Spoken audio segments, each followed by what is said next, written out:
O texto que eu quero compartilhar com vocês está em 2 Timóteo, capítulo 4,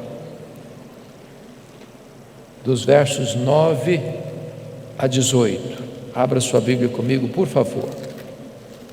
Segunda carta de Paulo a Timóteo, capítulo 4, versos 6 a 18.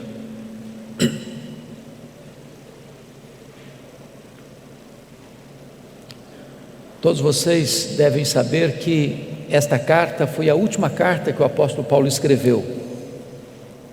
E Paulo escreveu esta carta da sua segunda prisão em Roma. Segundo os historiadores, a prisão Marmetina, que era uma espécie de masmorra, úmida, fria, insalubre, de onde as pessoas saíam leprosas ou saíam para o martírio. Paulo escreve essa carta já sentenciado de morte, depois de ter recebido pena capital, e antes do seu martírio, ele escreve essa carta a Timóteo, num tempo de muita turbulência, quando a igreja cristã estava sendo massacrada, quando os crentes estavam sendo crucificados e queimados vivos, quando irmãos em Cristo estavam debandando de forma geral, abandonando o apóstolo Paulo, e até mesmo seu filho Timóteo estava com vergonha dele. Paulo escreve aqui suas últimas palavras antes de morrer, e portanto essas palavras se revestem de tanta importância para você e para mim. E ele se dirige a Timóteo assim: quanto a mim, já estou sendo oferecido por libação, e o tempo da minha partida é chegado. Combati o bom combate, completei a carreira, guardei a fé. Já agora a coroa da justiça me está guardada, a qual o Senhor reto juiz me dará naquele dia, e não apenas a mim, mas a todos quantos amam a sua vinda. Procura vir ter comigo depressa, porque Demas, tendo amado o presente século, me abandonou e se foi para Tessalônica. Crescente foi para a Galácia, Tito para a Dalmácia. Somente Lucas está comigo. Toma contigo Marcos e traze-o, pois me é útil para o ministério. Quanto a Tíquico, mandei-o até Éfeso. Quando vieres, traz a capa que deixei em Trode, na casa de Carpo, bem como os livros, especialmente os pergaminhos. Alexandre, o latoeiro, causou-me muitos males. O Senhor lhe dará paga segundo as suas obras. Tu guarda-te também dele, porque resistiu fortemente às nossas palavras. Na minha primeira defesa, ninguém foi a meu favor. Antes todos me abandonaram. Que isto não lhe seja posto em conta. Mas o Senhor me assistiu e me revestiu de forças, para que por meu intermédio a pregação fosse plenamente cumprida, e todos os gentios ouvissem, e fui libertado da boca do leão. O Senhor me guardará, ou me livrará também de toda obra maligna, me levará salvo para o seu reino celestial. A Ele glória pelos séculos dos séculos. Amém. Eu quero pedir permissão para você, para só voltar nesse texto, na conclusão da minha fala. Meu propósito nesta noite é apresentar a vocês o apóstolo Paulo.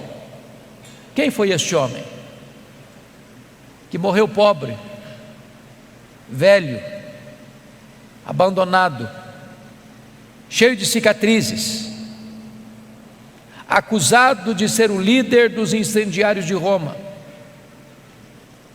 Quem é este homem que, inobstante morrer debaixo de ostracismo, é mais influente na história do que todos os Césares de Roma juntos?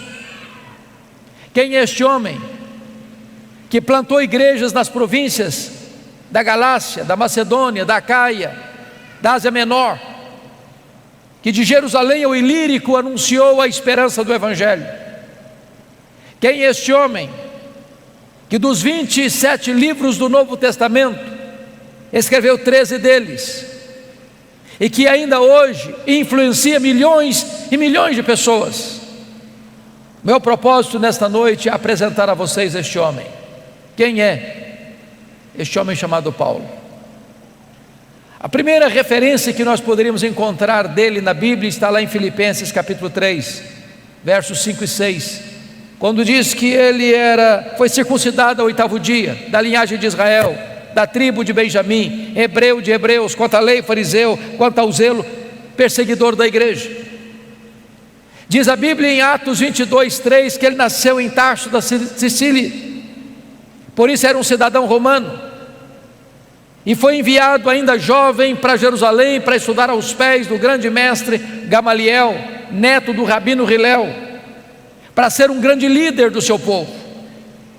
Diz Gálatas capítulo 1, versículo 14, que ele se destacou entre seus pares, entre seus contemporâneos, pelo zelo que ele tinha pela lei de Deus, pela maneira tão rigorosa com que ele estudou e se preparou para se transformar um grande rabino judaico, um homem de uma personalidade forte, um homem de um temperamento firme, um homem de uma capacidade intelectual sem precedentes no seu tempo, um homem que foi levantado para ser o grande líder do seu povo. Mas curiosamente, enquanto Saulo crescia e se fortalecia em Jerusalém, diz a Bíblia que um outro rabino também se despontava em Israel, não na decantada Jerusalém, território dos grandes luminários do saber teológico, mas na pequena, na desprezada Nazaré da Galileia, não perlustrando os bancos de uma universidade, mas com as mãos calejadas, trabalhando na faina de uma carpintaria. Diz a Bíblia que este rabino da Galileia, aos 30 anos de idade, deixa Nazaré, vai ao Jordão e é batizado por João Batista e dá início ao seu ministério. A Bíblia diz que ele ensinava não como os escribas e fariseus, mas como quem tinha autoridade. Os cegos viam, os coxos andavam, os mudos falavam, os surdos ouviam, os leprosos eram purificados, os mortos ressuscitavam, a glória de Deus nele se manifestava. Isso provoca o ciúme e a inveja dos fariseus, dos escribas, dos saduceus, dos religiosos de Jerusalém. Caçam-no, perseguem-no, prendem-no, crucificam-no, sepultam-no para alívio do sinédrio judaico.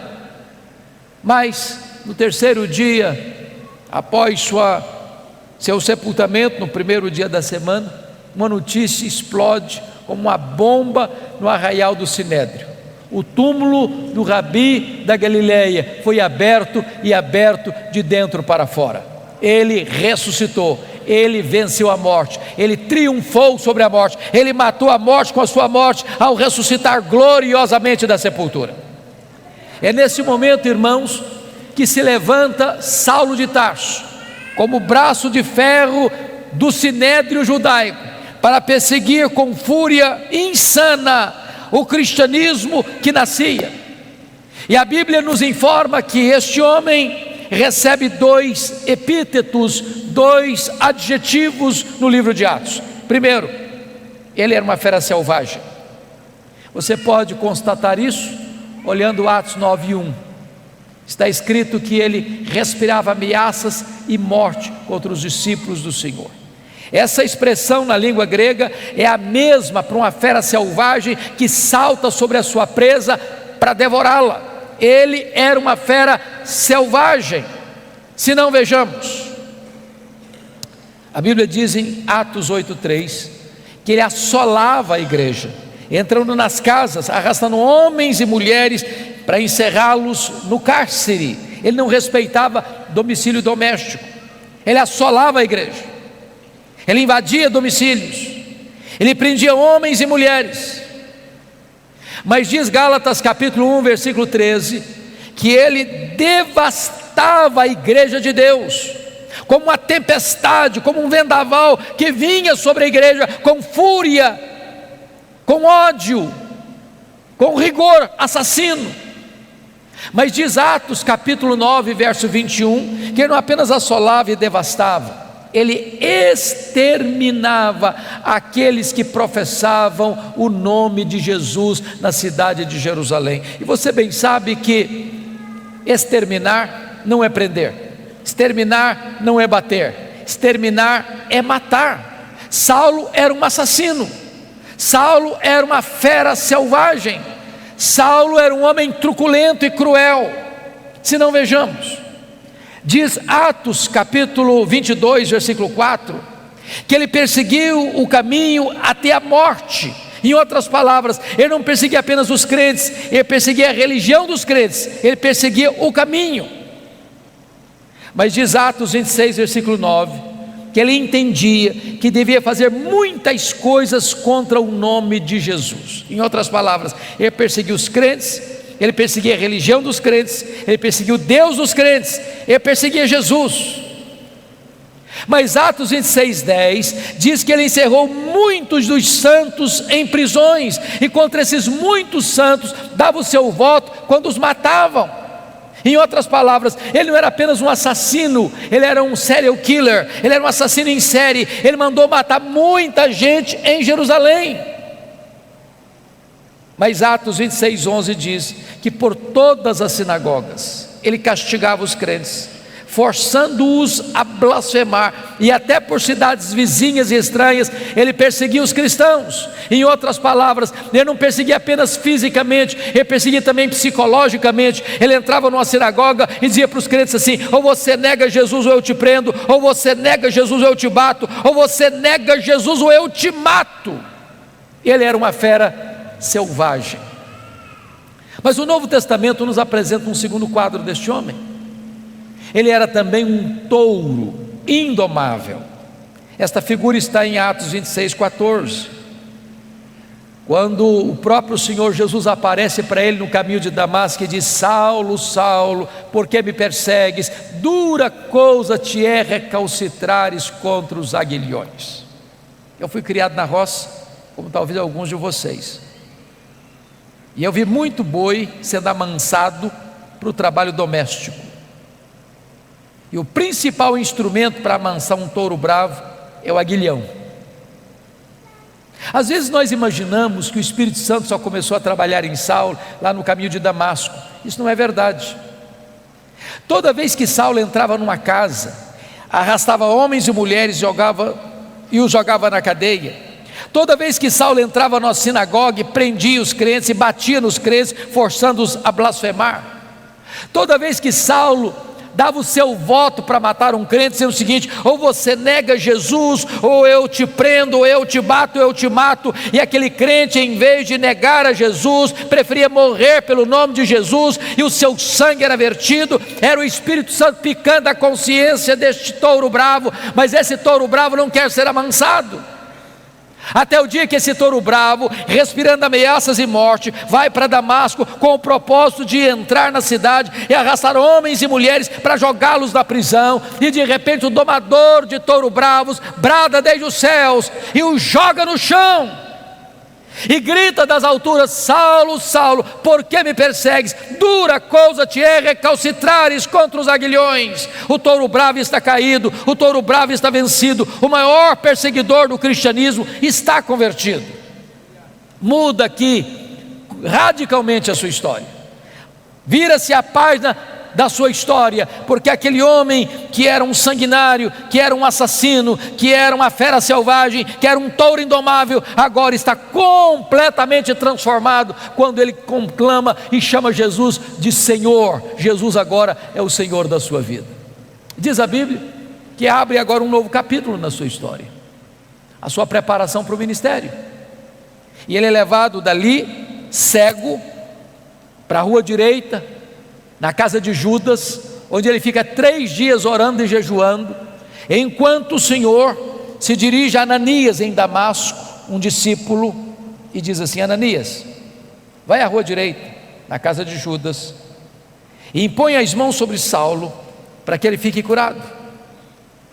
E diz Atos 9:13 que Ananias disse para o Senhor assim: mas Senhor, eu tenho ouvido de tanta gente quantos males tem feito este homem aos teus santos em Jerusalém?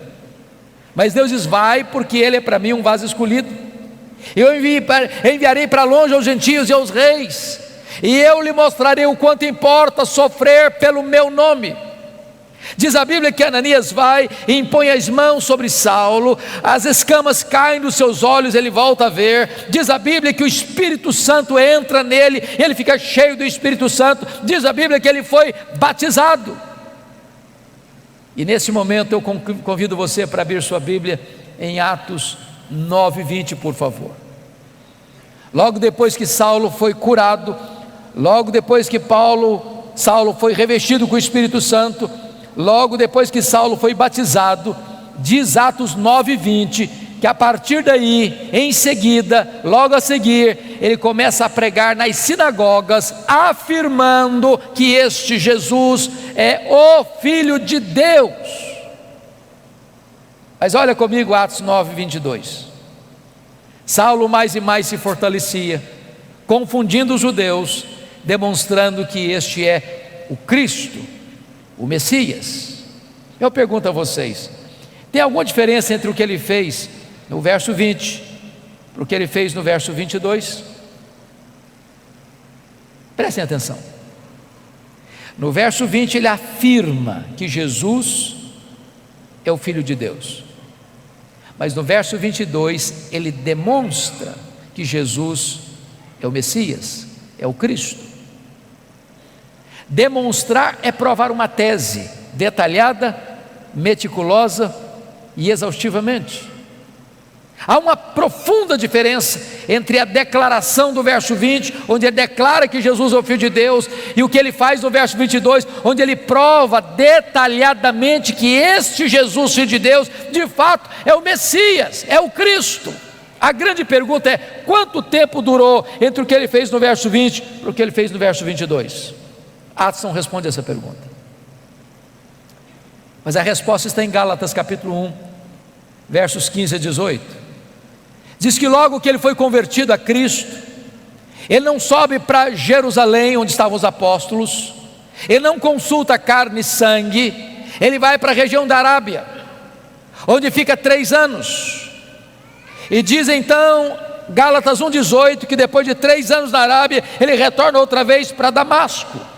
A grande pergunta: o que é que Saulo ficou fazendo na Arábia 3 anos? E a resposta é: um discipulado intensivo com Jesus. Se Jesus investiu 3 anos nos apóstolos em Jerusalém, agora em Israel, Jesus agora investe 3 anos em Saulo na Arábia.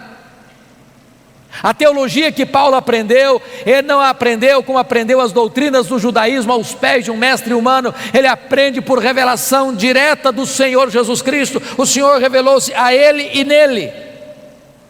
Nesses 3 anos na Arábia, certamente ele releu o Antigo Testamento, e ele começa então a perceber e a constatar que aquele Jesus que ele perseguira, de fato era o Messias.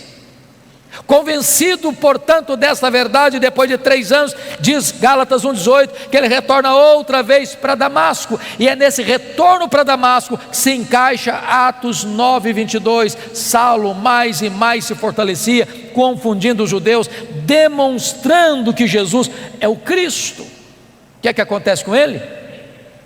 Os judeus querem matá-lo, ele precisa fugir, de forma humilhante, dentro de um cesto, muralha abaixo, de noite. Para onde ele vai agora? Agora ele vai para Jerusalém. E aqui eu quero levantar uma tese com os meus amados irmãos, e preciso muito da sua atenção, porque às vezes nós imaginamos, irmãos, que Saulo foi já usado poderosamente por Deus desde a sua conversão. Isso não é um fato. A tese que eu quero levantar é que quando Saulo vai para Jerusalém aqui, ele vai não guiado pela nova aliança, mas vai dirigido pela velha aliança. A nova aliança foi uma doutrina gloriosa que o próprio apóstolo Paulo mais tarde vai expor lá na sua segunda carta aos Coríntios, a partir do capítulo 2, verso 14, quando ele diz: graças porém a Deus, que em Cristo sempre nos conduz em triunfo, e por meio de nós manifesta a fragrância do seu conhecimento, tanto nos que são salvos como nos que se perdem. Para um cheiro de vida para a vida, para outro cheiro de morte para a morte. Mas quem porém é suficiente para essas coisas? A pergunta fica no ar no capítulo 2, versículo 16 de 2 Coríntios, e só é respondida no capítulo 3, a partir do verso 4 a 6, quando ele diz: a nossa suficiência vem de Deus. O que é a velha aliança? A velha aliança, o que aconteceu quando Moisés desceu com as tábuas da lei do Monte Sinai. O povo disse para Moisés: tudo que o Senhor falou, nós faremos. Pergunta: vocês fizeram? Não, não fizeram. Por que não fizeram? Faltou-lhes sinceridade? Não, faltou-lhes poder.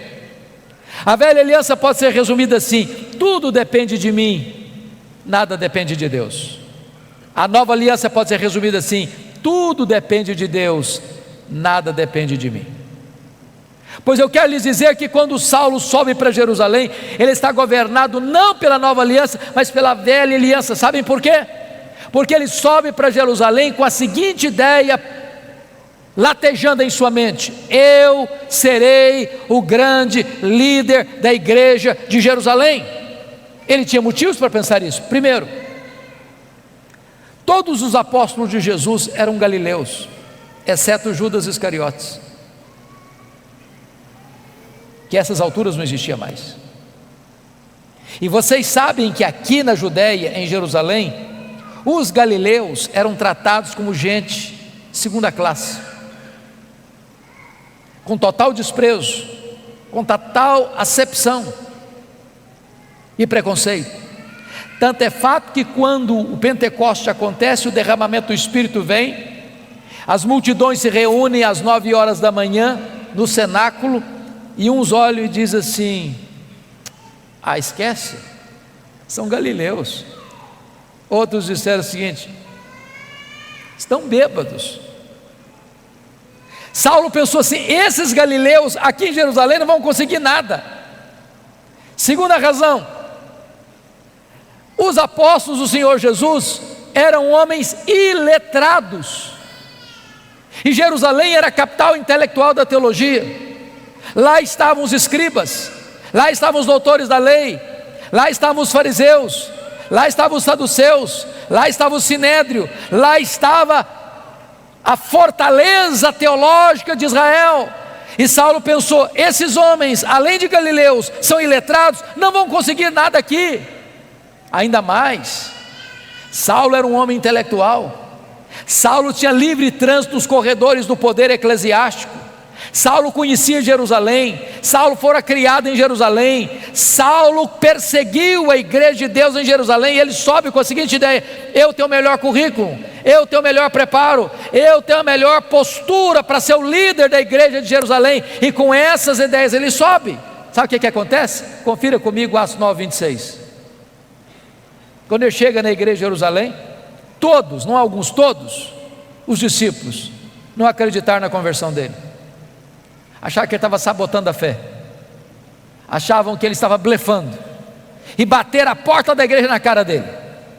Para quem queria ser líder, nem recebido foi. Deus golpeia aqui o orgulho dele. Agora olha comigo Atos 9, 27.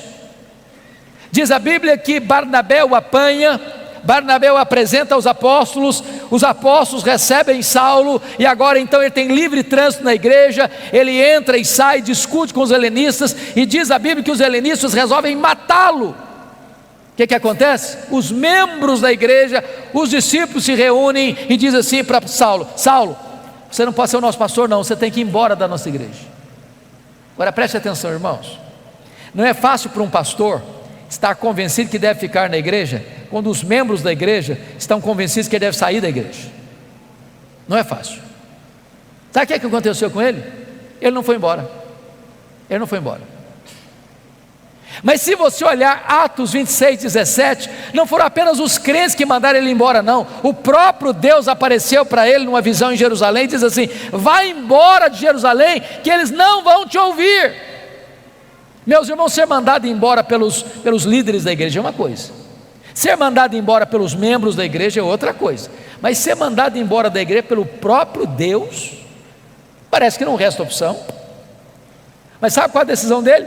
Ele não foi embora. Aliás, confira aí comigo Atos 22, 18 e 19, que ele discute com Deus.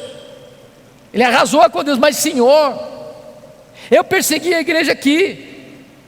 Quando se matou Estevão, tua testemunha estava presente, consentia nisso, até guardei as vestes daqueles que o apedrejaram. Sabe o que ele está dizendo para Deus? Oh Deus, o Senhor pensa melhor, o Senhor pensa direito, o Senhor não pode cometer esse erro estratégico. Eu sou o cara, eu sou o homem, eu tenho o melhor currículo, eu tenho o melhor perfil, eu tenho o melhor preparo. Se o Senhor me tirar daqui, essa aqui não vai para frente, eu sou indispensável.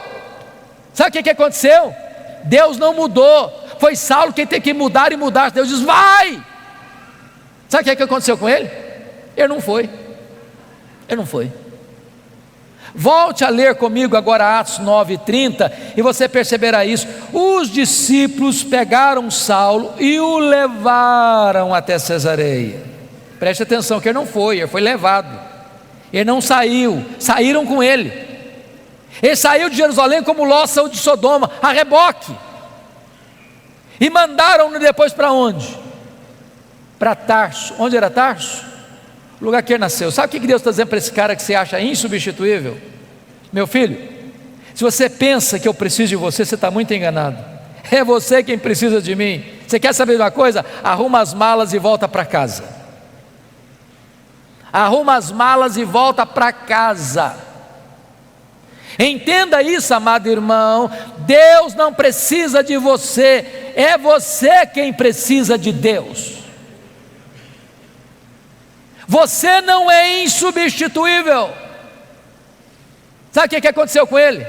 Para quem queria ser o líder, ele fica lá em Tarso mais de 10 anos, no molho, no anonimato, longe dos holofotes, longe das luzes da ribalta. Sabe por quê, irmãos? Porque primeiro Deus estava trabalhando nele, para depois Deus trabalhar através dele. Deus está mais interessado em quem você é do que no que você faz. Você primeiro precisa entender que tudo depende de Deus, nada depende de você. Mas o pior não tinha acontecido não. O pior está em Atos 9:31, confira aí comigo. No dia que Saulo arrumou as malas e foi embora da igreja de Jerusalém, diz a Bíblia que a igreja passou a crescer e passou a ter paz. Você quer algo pior do que isso para um pastor? No dia que o pastor vai embora da igreja, todos os problemas da igreja se resolvem. A igreja explode em crescimento.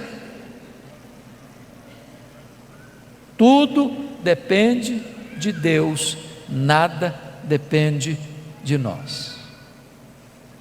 Muitos anos depois, acontece um avivamento em Antioquia da Síria, terceira maior cidade do mundo. A igreja de Jerusalém manda para lá Barnabé, e diz Atos 11:25 que Barnabé, ao chegar lá, corre para Tarso, lembra-se de Saulo, pega Saulo, leva para Antioquia, e lá eles ensinam uma multidão de discípulos. Então Atos 13:1-3 diz que quando a igreja estava reunida em oração e jejum, o Espírito Santo apareceu e disse assim: separai-me agora a Barnabé e a Saulo para a obra que os tenho chamado. Agora preste atenção a quem o Espírito Santo mandou separar. Não foi Saulo e Barnabé, foi Barnabé e Saulo. Você já foi reserva alguma vez? Já ficou na sombra de alguém alguma vez? Ele não era o líder, ele era o liderado. Deus ainda estava trabalhando nele, para depois Deus trabalhar através dele. Então eles saíram para a obra missionária. O jovem João Marcos, primo de Barnabé, os acompanha como auxiliar dos dois missionários. Eles chegam em Pafos, e diz a Bíblia que ali em Pafos o procônsul Sérgio Paulo está interessado no Evangelho, mas o seu mágico particular Elimas tenta impedir o procônsul de ouvir o Evangelho. E diz a Bíblia que Saulo, cheio do Espírito Santo, se dirige ao mágico assim: ó filho do diabo, até quando perverterás os retos caminhos de Deus? Pois ficarás cego.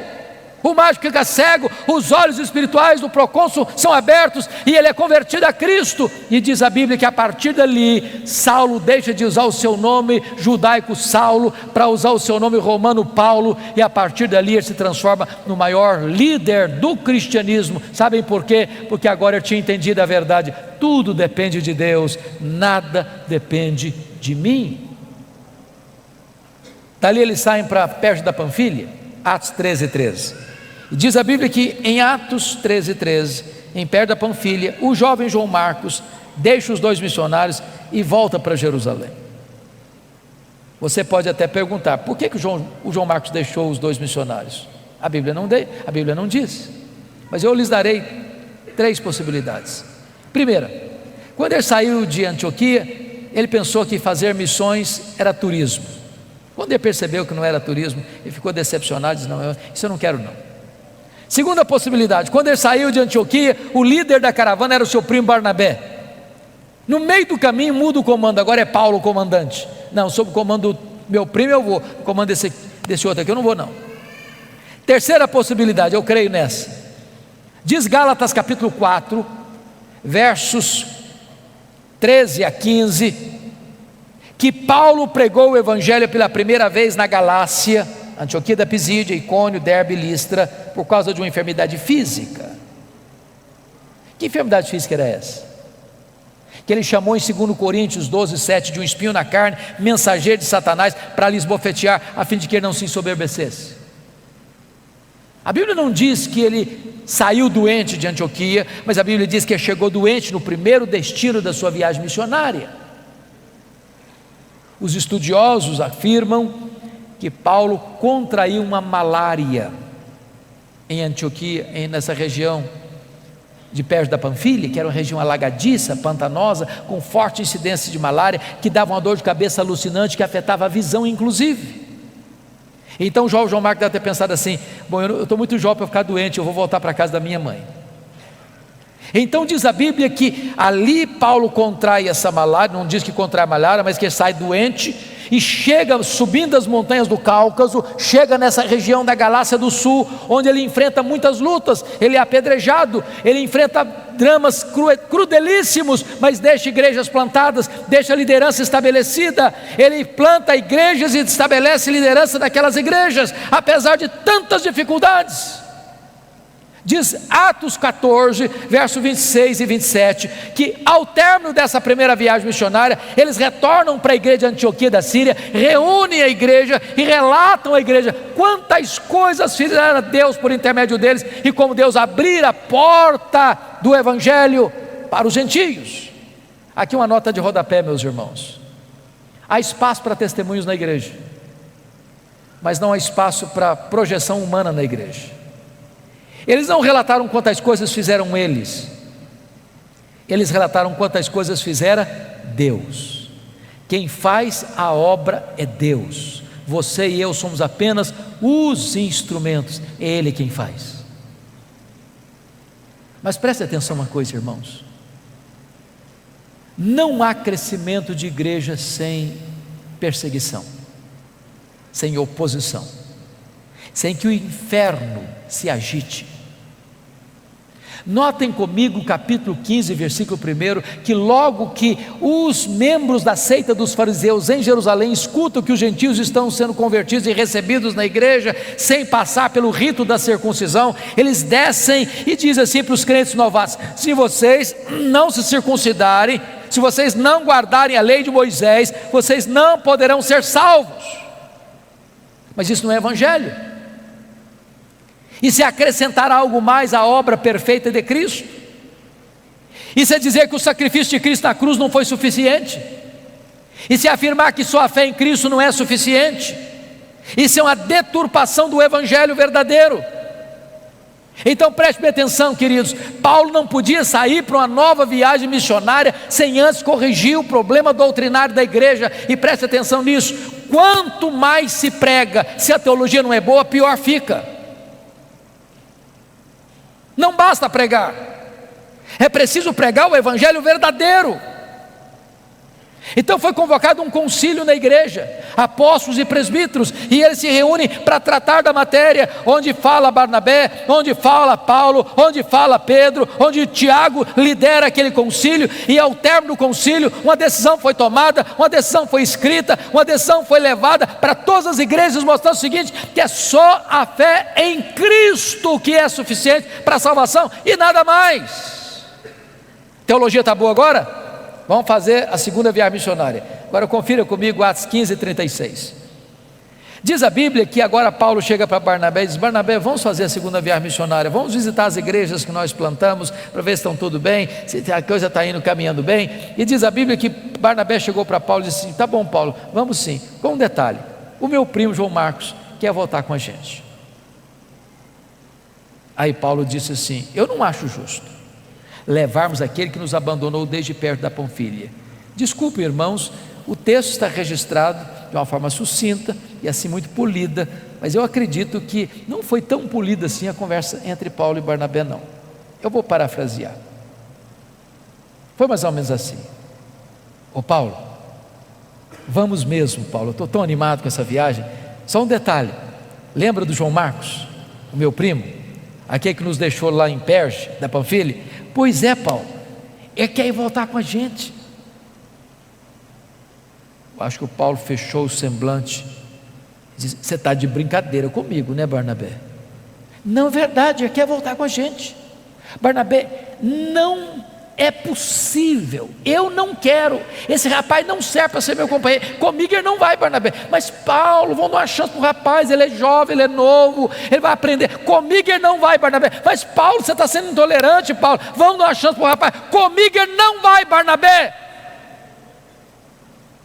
Diz a Bíblia que houve tal desavença entre eles, que não puderam caminhar juntos mais, por causa de João Marcos. Barnabé investiu no João Marcos, foi para Chipre com ele. Paulo pegou Silas, profeta da igreja de Jerusalém, foi para outra região. Paulo queria ir para a Ásia, o Espírito Santo o impediu. E de noite ele escuta, tem uma visão de um varão macedônio dizendo: passa a Macedônia e ajuda-nos. Ele entra na Macedônia, cidade de Filipos, colônia romana. Ele vai numa reunião de oração à beira do rio, e Deus abre o coração de Lídia e começa uma igreja na casa dela. Ele está indo para a reunião de oração, uma menina possessa, endemoniada, está atormentando, perturbando a caminhada de Paulo, e Paulo a liberta, e os homens da cidade se rebelam, e Paulo é preso, e Silas é preso, e eles são açoitados, suas vestes são rasgadas, e jogados num tronco interior de uma prisão imunda. À meia-noite eles cantam e oram, as prisões se abrem, as portas se abrem, o terremoto sísmico abala a prisão, e o comandante, aliás, o guarda o sentinela daquela prisão, percebendo que as portas estão abertas, e sabendo que ele era o responsável, vai se matar com a espada, e Paulo diz: não te faças nenhum mal, todos estamos aqui. E ele trêmulo pergunta: o que eu devo fazer para ser salvo? Crê no Senhor Jesus e será salvo tu e a tua casa. E o carcereiro é convertido, o carcereiro é batizado, a obra de Deus é estabelecida naquela cidade. Diz a Bíblia que Paulo vai para frente em Tessalônica e ele é escorraçado. Diz a Bíblia que ele vai para Bereia e ele é enxotado. Agora preste atenção nesse detalhe. Quem dá a direção missionária da igreja é Deus, mas quem escolhe os melhores métodos somos nós. Prestem atenção no que Paulo vai fazer. Paulo só vai se fixar em cidades estratégicas. Ele sabia que tinha pouco tempo. Filipos é colônia romana, Tessalônica era a capital da Macedônia, Bereia era a importante cidade da Macedônia, Atenas era a capital intelectual do mundo, Corinto era a capital da província da Caia, Éfeso era a capital da província da Ásia Menor. E o que Paulo está nos ensinando, irmãos? Metodologia missionária. Vamos plantar uma igreja? Vamos. Onde? Que cidade? Vamos comprar um terreno? Vamos alugar um salão? Vamos construir um templo? Vamos. Em que bairro? Em que rua? Que terreno? Porque às vezes nós escolhemos o lugar mais difícil, mais escondido, de mais difícil acesso, e ficamos lá patinando 20 anos. Se nós tivéssemos estratégias, igrejas estratégicas influenciam toda a sua micro-região. Mas mesmo que você tenha a direção de Deus e estratégia certa, você não tem vida fácil, porque Paulo é açoitado em Filipos, é escorraçado de Tessalônica, é enxotado de Bereia, é chamado de tagarela em Atenas e é chamado de impostor em Corinto. Ele já tinha escrito a primeira carta aos Gálatas lá em Antioquia da Síria, e agora quando ele chega em Corinto, ele escreve as suas duas cartas aos Tessalonicenses. Ele vai para a terceira viagem missionária em Éfeso, e vocês sabem que Éfeso, capital da Ásia Menor, era uma cidade de mais de 300 mil habitantes, era um centro de culto pagão da época, porque o grande templo da deusa Diana estava lá, uma das 7 maravilhas do mundo antigo. E Paulo chega nessa cidade idólatra, Paulo chega nessa cidade cheia de feitiçaria, e diz a Bíblia que em 3 anos que ele fica ali, ele desarticula a idolatria, ele desarticula a feitiçaria, a palavra de Deus prevalece na cidade, igrejas são plantadas em toda a província, como Esmirna, Pérgamo, Tiatira, Sardes, Filadélfia, Laodiceia, Colossos e Herápolis.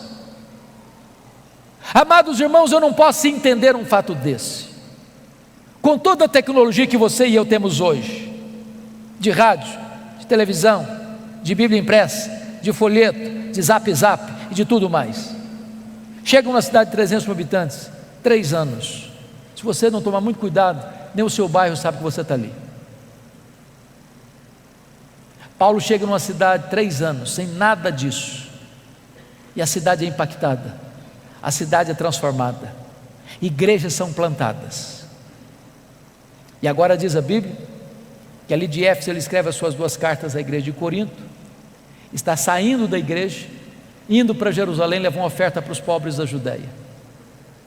Isso porque ele assumiu um compromisso em Gálatas 2:10 de ir para os gentios, mas não se esquecer dos pobres.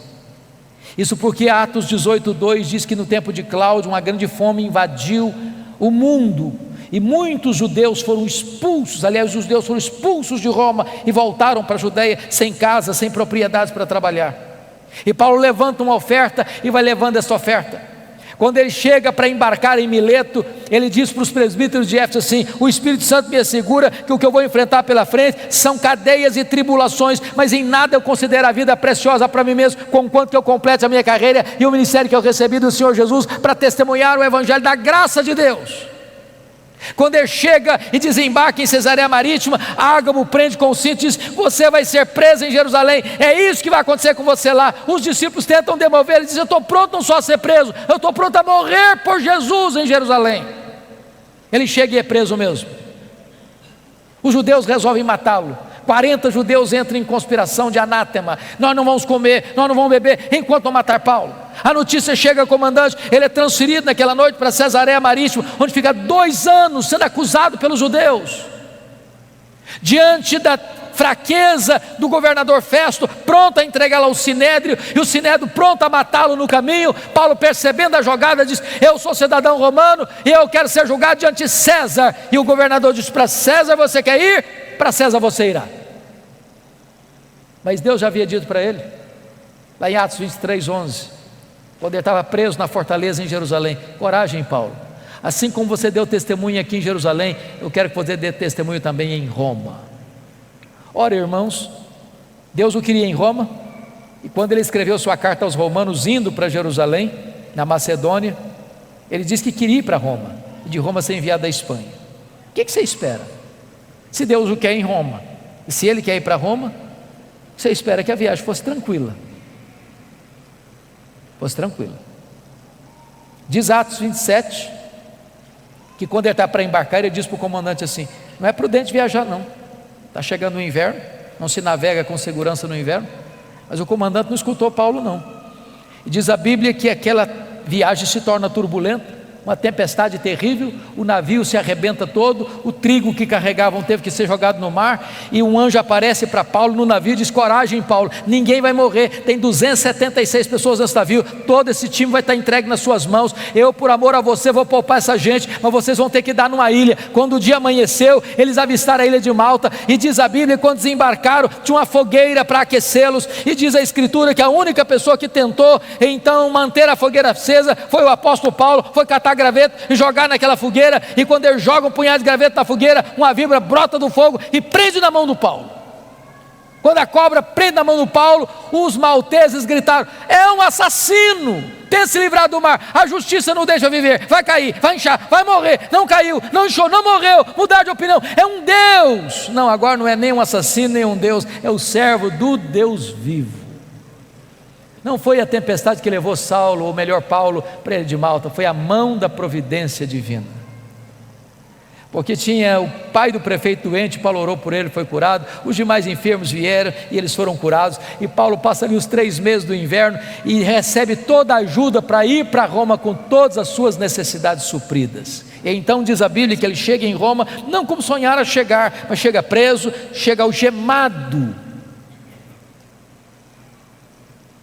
E ele escreve a sua carta aos Filipenses assim: meus irmãos, eu quero que vocês saibam que as coisas que me aconteceram têm antes contribuído para o progresso do Evangelho. Você poderia até perguntar: mas Paulo, o que aconteceu com você que contribuiu para o progresso do Evangelho? Ele faria um resumão para nós assim: olha, eu fui perseguido em Damasco, eu fui rejeitado em Jerusalém, eu fui esquecido em Tarso, eu fui apedrejado em Listra, eu fui açoitado em Filipos, eu fui escorraçado em Tessalônica, eu fui enxotado de Bereia, eu fui chamado de tagarela em Atenas, eu fui chamado de impostor em Corinto, eu enfrentei feras em Éfeso, eu fui preso em Jerusalém, eu fui acusado em Cesareia, eu enfrentei um naufrágio para Roma, eu fui picado por uma cobra em Malta, eu cheguei em Roma preso e algemado. Mas eu quero que vocês saibam que as coisas que me aconteceram têm antes contribuído para o progresso do Evangelho. Esse homem não crê em acaso, esse homem não crê em sorte, esse homem não crê em azar, esse homem não crê em determinismo cego, esse homem não crê em olho gordo, esse homem não crê em misticismo, esse homem sabe que a mão de Deus dirige o seu destino. Porque ele está preso em Roma, 3 coisas ele testemunha que aconteceram. Primeiro, a igreja foi mais encorajada a pregar. Olha que coisa interessante. Quando a igreja de Roma viu que Paulo preso estava trabalhando mais que eles, se mexeram. Ray Stedman, de saudosa memória, tem um método, segundo ele, que é um dos mais eficazes de crescimento de igreja. Eu pessoalmente não gosto tanto. Ele diz o seguinte: você quer ver a igreja crescer? Bote os pastores na cadeia e a igreja crescerá. Segundo, porque Paulo estava preso, diz ele, todos os membros da guarda pretoriana tomaram conhecimento das minhas cadeias em Cristo. Sabe o que significa isso, irmãos? Ele ficou 2 anos, 61 e 62 depois de Cristo, preso em Roma, na primeira prisão. Ele era um cidadão romano, tinha um soldado algemado com ele todo dia, em 3 turnos por dia. A guarda pretoriana era a guarda de elite do imperador, era a guarda de escol, eram os soldados da mais alta patente do império, eram 16 mil soldados da mais alta patente, gente que trafegava nos corredores do poder. Todo dia tinha alguém algemado com ele. E o que Paulo fazia com eles? Evangelho neles, evangelho neles, evangelho neles. Depois de 2 anos, toda a guarda pretoriana estava evangelizada. Se Paulo não estivesse nessa prisão, ele jamais alcançaria a elite de Roma. Deus o colocou lá e ele entendeu isso. Eu não sou prisioneiro de César, não, eu sou prisioneiro de Cristo, eu sou embaixador em cadeias. Não é o lugar que faz você, é você que faz a circunstância. Porque ele estava preso, diz ele, não podia visitar as igrejas. O que ele fez? Começou a escrever cartas. Que cartas? Efésios, Filipenses, Colossenses, Filemon, as cartas da primeira prisão. Se Paulo estivesse solto, talvez nós não teríamos essas joias na nossa Bíblia. Dessa primeira prisão ele pediu para sair, ele orou para sair e saiu, mas não saiu para se aposentar, não saiu para deitar numa cadeira de balanço, saiu para fazer a 4ª viagem missionária. Deixou Tito em Creta, deixou Timóteo em Éfeso, muito provavelmente foi à Espanha, como relata a maioria dos historiadores. Passou por Nicópolis, escreveu mais 2 cartas, 1 Timóteo e Tito. Mas agora, irmãos, uma tragédia acontece no mundo. 17 de julho do ano 64, Nero põe fogo em Roma. Assiste o espetáculo do alto da Torre de Mecenas. 7 noites, 6 dias de incêndio. 17 de julho a 24 de julho, a maior cidade do mundo, mais de 1 milhão de habitantes, devorada pelas chamas. 70% da cidade destruída. Dos 14 bairros, 10 bairros destruídos. Quando o incêndio termina, constata-se que os 4 bairros restantes, densamente povoados por judeus e cristãos, dão a Nero um álibi para botar a culpa do incêndio de Roma nos crentes. Começa um massacre. Faltou cruz para fazer madeira, tamanha a quantidade de crentes crucificados. Os crentes serão queimados vivos para iluminar as noites de Roma. Um massacre, uma chacina. uma coisa indescritível. Nesse momento Paulo é caçado como o maior líder do cristianismo, e ele é preso, talvez em Trode, na casa de Cá. Não deu para pegar seus livros, nem seus pergaminhos, nem mesmo a sua capa pessoal. E agora ele é jogado na masmorra marmetina, um buraco escuro, úmido, frio, insalubre. E é desta masmorra é que ele escreve a sua última carta, a carta segundo Timóteo. E agora eu convido você para abrir o texto lá onde nós começamos, para nós encerrarmos esta palavra. Preste bem atenção, que Paulo está preso agora não é como um apóstolo, como da primeira prisão. O que está por trás dessa prisão não é mais os judeus, mas a máquina do Império Romano. Confira comigo aí capítulo 2, versículo 9. Ele está preso agora como um malfeitor, como um bandido. Pense você em Paulo, o grande apóstolo, circulando por todas as mídias da época, de boca em boca, de ouvido em ouvido, de esquina em esquina, de rua em rua, de avenida em avenida, de cidade em cidade, de aldeia em aldeia. Lembram do Paulo? Aquele Paulo, o pregador, o plantador de igrejas, o teólogo da igreja, o missionário maior da igreja? Pois ele é um bandido, ele é o líder dos incendiários. Sabe o que aconteceu? Confira aí capítulo 1, versículo 15. Todos os da Ásia o abandonaram, todos. Ninguém quer ficar perto dele, ninguém se é amigo dele. Os crentes que foram recebidos por ele, filhos da fé dele, não querem mais saber dele. Todo mundo está com medo de se aproximar dele. Agora olha o capítulo 1, versículo 8. O próprio filho da fé, o mais íntimo cooperador do apóstolo Paulo, chamado Timóteo, está com vergonha de Paulo. Paulo diz: meu filho, não te envergonhes das minhas cadeias. Sabe o que aconteceu? Olha comigo capítulo 4, versículo 16. Vocês sabem que Roma, o Império Romano, mesmo diante de tamanha perseguição, o direito romano era muito famoso e até hoje é estudado nas universidades. Toda pessoa tinha direito de defesa, pois ele teve esse direito. Ele vai para a primeira audiência. Na minha primeira defesa, diz capítulo 4, 16, ninguém foi a meu favor. Pense comigo nessa cena. Paulo deve ter ido para lá assim pensando: vai ter muito crente lá para me defender, para dizer que eu não sou um bandido, para dizer que eu sou homem de Deus, para dizer que eu sou um apóstolo, para dizer que eu sou um pregador do evangelho, para dizer que eu sou comprometido com outra causa, a causa do bem, a causa do amor, a causa da salvação. Vamos dizer que eu não sou esse homem de quem estão acusando aí. Quando ele chega lá, não tem ninguém para defendê-lo. Sabe o que aconteceu? Ele é condenado não à prisão perpétua, é condenado à pena de morte. Pena de morte. É dessa forma que ele escreve essa carta. O que ele tem para repartir conosco? Primeiro ele vai fazer uma avaliação da vida. Olha aí a avaliação do passado. Versículo 7, combati o bom combate, completei a carreira, guardei a fé. Todos os verbos estão no passado. Está dizendo o seguinte: a vida não foi amenidades não, eu não larguei a obra no meio do caminho não, eu não prostituí meu ministério não, eu guardei a fé. Ele faz uma avaliação agora do seu presente no verso 6, quanto a mim já estou sendo oferecido por libação, e o tempo da minha partida é chegado. Sabe o que ele está dizendo? Ele está dizendo o seguinte: não é Roma que vai me matar não, eu que vou me entregar. Eu não vou me entregar para Roma não, eu vou me entregar como libação ao Senhor, e eu não vou morrer também não, eu vou partir, porque essa palavra partida aí é um eufemismo para a morte. Essa palavra no grego tem 3 significados. Primeiro, é aliviar alguém de um peso. Sabe o que é morrer para um crente? É descansar da sua fadiga.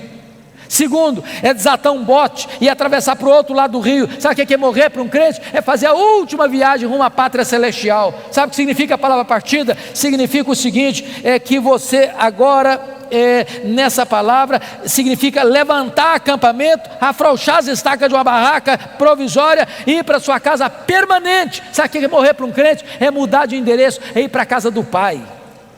Paulo não está com medo de morrer, porque sabe em quem tem crido e sabe para onde está indo. Agora faz uma avaliação do seu futuro no versículo 8. E ele diz o seguinte: já estou indo receber a coroa da justiça, a qual o Senhor reto juízo me dará naquele dia, e não apenas a mim, mas a todos quantos amam a sua vida. Sabe o que ele está dizendo, irmãos? Não importa se Nero me considera um bandido, o que importa para mim é que eu vou comparecer perante o reto juiz, e o reto juiz já guardou para mim a coroa da justiça. Eu não estou indo para o cadafalso, não, eu estou indo é receber a coroa da justiça, eu estou indo é para a glória celestial. Mas esse homem não é um super-homem, ele abre o coração no final da vida e compartilha conosco a sua dor. O primeiro drama que esse homem enfrenta, confira comigo aí versículo 9, é o drama da solidão. Procura vir ter comigo depressa. Olha o verso 21, venha meu filho, mas venha antes do inverno. Oh, amados irmãos, gente precisa de Deus, mas gente precisa de gente.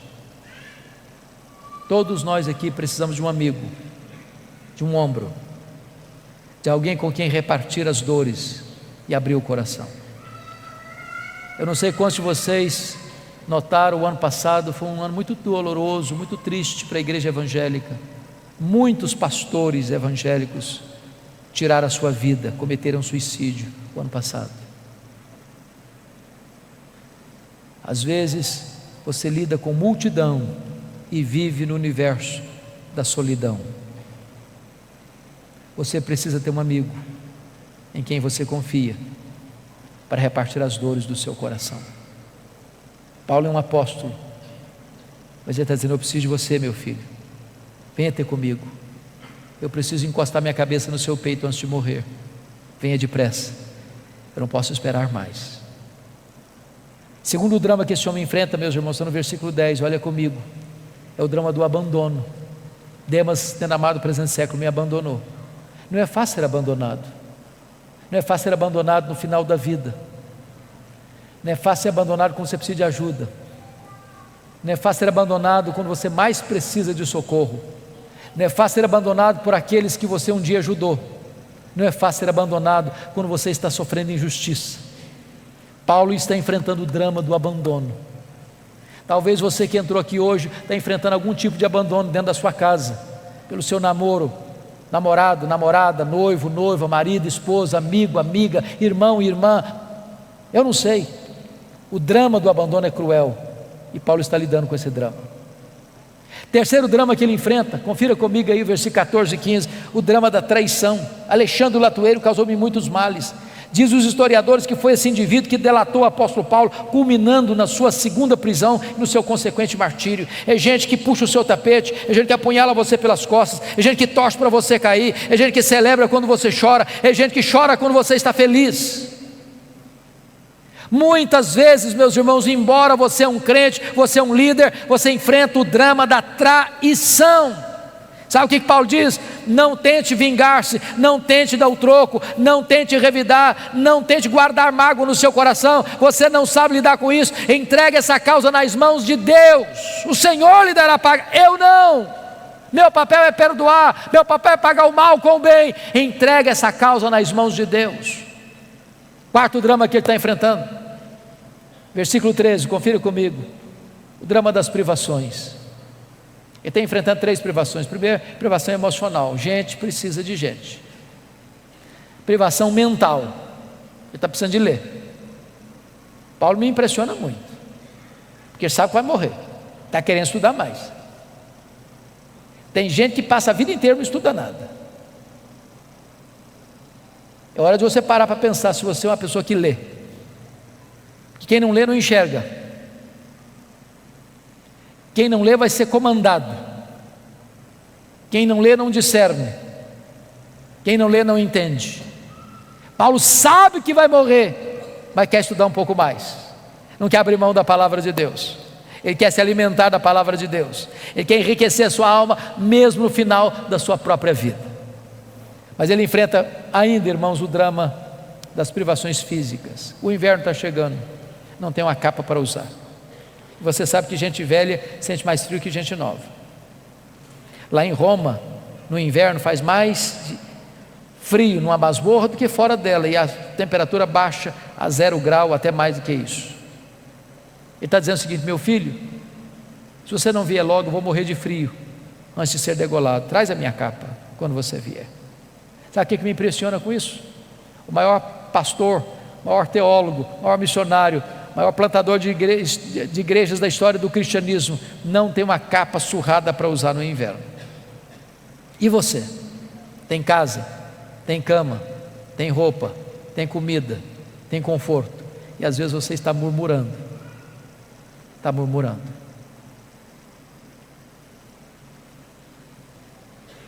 Finalmente, irmãos, talvez o mais doloroso dos dramas, está no versículo 16, é o drama da ingratidão. Na minha primeira defesa, ninguém foi a meu favor. Você precisa cuidar do seu coração, sabe por quê? Se você tiver expectativa nos homens, você pode se frustrar. Você investe, você semeia, você abençoa, você trabalha, e quando você precisa de ajuda, às vezes essa ajuda não chega. Essa mão estendida não se abre para você. Mas bendito seja Deus, porque diz no verso 17 assim: mas o Senhor me assistiu e me revestiu de forças. Pode faltar para você o apoio dos homens, mas não faltará para você o apoio de Deus. Pode faltar para você o apoio da terra, mas não faltará para você o apoio do céu. Deus nunca vai desamparar você. Mas, amados irmãos, chega o dia da execução. Você pode imaginar o que esse homem está sentindo? Há alguns anos nós vimos com muita tristeza um brasileiro sendo executado num país asiático.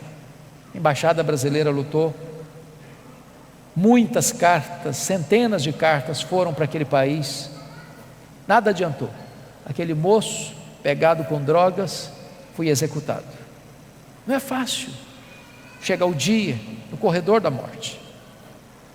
Agora imagine esse homem carcereiro indo lá na masmorra de Marmetina, escura, úmida, insalubre, um buraco de pedra, escorrendo água.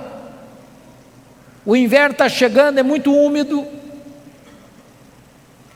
Eu imagino esse homem andando pelos corredores escuros daquela prisão.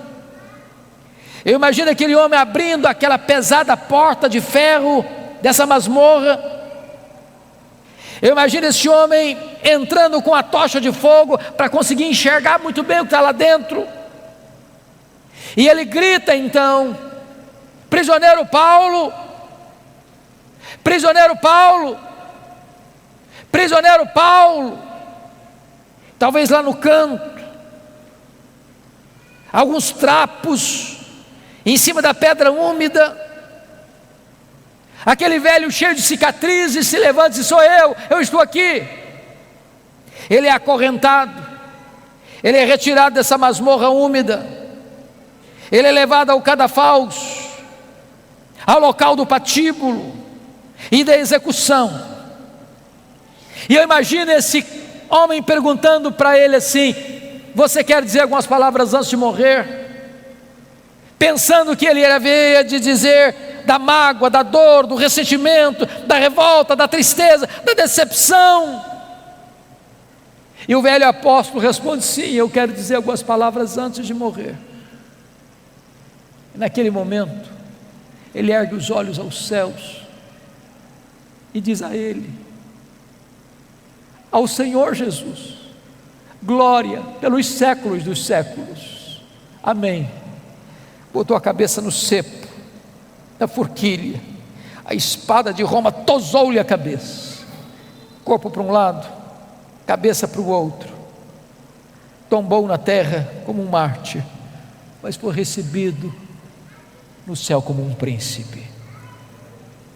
Este homem, irmãos, que diz para você e para mim: sede meus imitadores, como eu sou imitador de Cristo. Que Deus nos ajude nesse tempo em que o Evangelho está tão desfigurado, onde os pregadores estão sendo tão comercializados por interesses humanos. Que Deus reavive no nosso coração a paixão pelo ministério.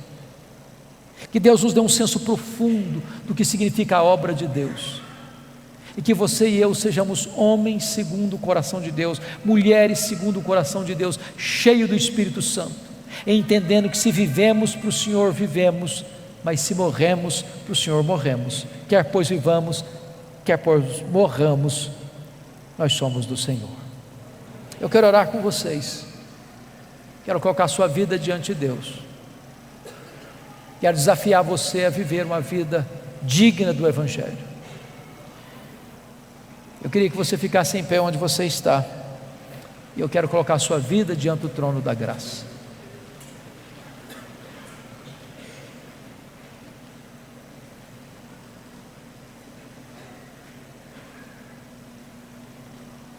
Eu não sei como que você entrou aqui hoje,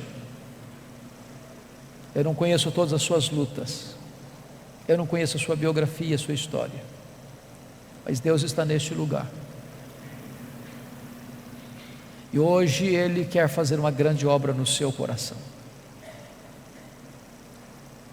Assim como Ele pegou Saulo e o transformou, assim como Ele usou ao redor do mundo, Ele pode fazer uma grande obra também no seu coração. Feche os seus olhos, por favor. Ponha a sua vida nas mãos de Deus. Coloque-se à disposição de Deus, para que Ele manifeste na sua vida o seu poder e a sua glória. Rendemos-te graças, Deus, pela história do apóstolo Paulo. Rendemos-te graças pelo legado que ele nos deixou. Rendemos-te graças porque o ministério dele alcançou nações, povos e línguas. Rendemos-te graças porque este evangelho chegou até nós. Rendemos-te graças porque hoje tu nos desafias também a ir por todas as nações, todas as etnias da terra, levando a esperança do evangelho. Aqui está a tua igreja, aqui está o teu povo.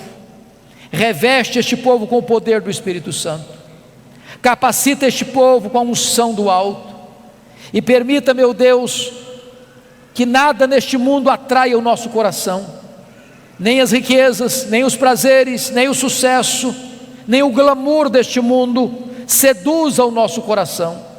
Que o nosso coração seja totalmente teu, que a nossa alma esteja repleta e cheia e transbordante do poder do Espírito Santo, que a tua glória inunde esta casa, que a tua glória inunde cada coração aqui, e que a tua igreja aqui representada em diversas denominações e igrejas dessa região, saia, meu Deus, no poder do Espírito Santo, para impactar essas cidades, para influenciar essas cidades com o poderoso evangelho do Senhor Jesus Cristo. Muito obrigado por esta noite, muito obrigado por esta igreja que nos acolhe, muito obrigado pela presença do teu povo, muito obrigado, meu Deus, por este culto precioso, muito obrigado pela tua palavra bendita, e receba nesta noite o tributo de louvor do nosso coração, pois choramos em nome de Jesus, a razão da nossa esperança. Amém.